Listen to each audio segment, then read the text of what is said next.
অনেকে মনে করে নামাজ, রোজা, হজ, যাকাত এগুলোই ইবাদত।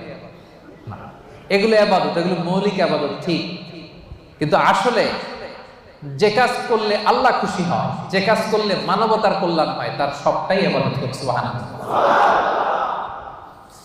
আপনার এক ভাইয়ের কাছে টাকা নাই, ঋণ দিলেন, এটাও ইবাদত। রাস্তা চিনে না এক লোক, কোন দিকে যাবে দেখাই দিলেন, ইবাদত। জিপিএস এ লোকেশন শেয়ার করে দিলেন, এটাও ইবাদত। গাছ লাগালেন, এটাও ইবাদত। রক্তদান করলেন, এটাও ইবাদত। রাস্তা থেকে কষ্টদায়ক বস্তু একটা সরায় দিলেন, এটাও ইবাদত। দুইজন ঝগড়া লাগছেন, মিলায়ে দিয়েছেন, এটাও ইবাদত। সুবহানাল্লাহ। বিবাদমান দুই গ্রুপকে মিলায়ে দেওয়া যে কত সওয়াব, এটা আমরা বুঝি না। বিশ্বনবী বললেন, আলা উখবিরুকুম বিআফদাল দারাজা মিনাস সাদাকা ওয়াস সিয়ামি ওয়াস সালাহ। নামাজ, রোজা, দান, খয়রাতের চেয়ে একটা বড় আমল আছে, শুনবেন?